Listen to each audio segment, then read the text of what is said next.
ദൃശ്യമാധ്യമങ്ങൾ എടുത്തു കണ്ടതാണ് ഈ പാർട്ടിയുടെ CPM-ന്റെ ചൂട് എന്ത് എന്ന്, ഈ രാഷ്ട്രീയ പാർട്ടിയുടെ ആ രാഷ്ട്രീയ പാർട്ടിയുടെ കരുത്തെന്തെന്ന് കേരളത്തിലെ കോൺഗ്രസുകാരും യൂത്ത് കോൺഗ്രസുകാരും അറിഞ്ഞിട്ടുള്ളതാണ് എന്ന് മറക്കാൻ ഈ പറയുന്ന ഈ കുമളിയിലേക്ക് കോൺഗ്രസുകാരും പഠിക്കേണ്ടതുണ്ട്. കാരണം കഴിഞ്ഞ പഞ്ചായത്ത് തെരഞ്ഞെടുപ്പിൽ 4 സീറ്റ് അധികമായി കിട്ടിയെന്ന് പറഞ്ഞുകൊണ്ട് CPM-ന്റെയും ഇടതുപക്ഷ പ്രസ്ഥാനത്തിന്റെയും പ്രത്യേകിച്ച് ഡിവൈഎഫ്ഐക്കാരുടെയും നെക്കിട്ട് കയറാൻ വരുന്ന ആ കോൺഗ്രസുകാരോട് ഞങ്ങൾക്ക് മര്യാദയുടെ ഭാഷയിൽ പറയാനുള്ളത്, VD സതീശൻ എന്ന് പറയുന്ന ഈ നാട്ടിലെ ഏറ്റവും വലിയ ആഭാസൻ, ഈ നാട്ടിലെ ഏറ്റവും വലിയ അഴിമതിക്കാരൻ, ഈ നാട്ടിലെ ഏറ്റവും വലിയ കള്ളത്തരം പറയുന്ന, കേരളം കാണാത്ത തരത്തിലുള്ള, ഇന്നുവരെ കാണാത്ത തരത്തിലുള്ള ഒരു പ്രതിപക്ഷ നേതാവിന്റെ വാക്ക് കേട്ടിട്ടാണ് പ്രിയമുള്ള കോൺഗ്രസുകാരാ,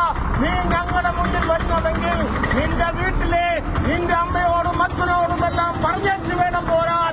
ഞങ്ങള് തിരിച്ചു വരില്ല എന്ന് പറഞ്ഞേച്ചു വേണം പോരാൻ. ആ പാരമ്പര്യമുള്ള പാർട്ടിയാണ് ഈ കേരളത്തിലെ CPM എന്ന് പറയുന്നത്. ഞങ്ങൾ ചെത്തിമിനുക്കി വെച്ച ആ വാരിക്കുന്തം ഇപ്പോഴും ഞങ്ങളുടെ ആഫീസിലുണ്ട്. അത് ഞങ്ങൾ സൂക്ഷിച്ചു വച്ചിട്ടുണ്ട്. അത് ഞങ്ങളെ കൊണ്ട് എടുപ്പിക്കാനുള്ള സാഹചര്യം വരുത്തരുത്. ഞങ്ങൾ ഈ കേരളത്തിൽ കഴിഞ്ഞ 10 വർഷക്കാലം ഞങ്ങളെ മര്യാദയുടെ ഭാഷയിൽ ഞങ്ങളുടെ സമാധാനപരമായി ഈ നാട്ടിലെ രാഷ്ട്രീയ പ്രവർത്തനം നടത്തുന്ന ഞങ്ങളെ ഓടിട്ട് വായിൽ കുത്തിക്കൊണ്ട് അടിക്കണ എന്ന് പറഞ്ഞാൽ നിന്റെയൊക്കെ നെഞ്ചത്ത് പൊങ്കാലയിട്ടുകൊണ്ട് മാത്രമേ ഞങ്ങൾ പിൻവാങ്ങുകയുള്ളൂ. അത് മനസ്സിലാക്കിക്കൊണ്ട് ഈ സമരം ഇതൊരു സൂചനാ സമരം മാത്രമാണ്. ഇതിൽ കൂടുതലുള്ള സമരം താങ്ങാനുള്ള കെൽപ്പ് ഈ കേരളത്തിലെ കോൺഗ്രസിന് കാണില്ല, യൂത്ത് കോൺഗ്രസിന് കാണില്ല.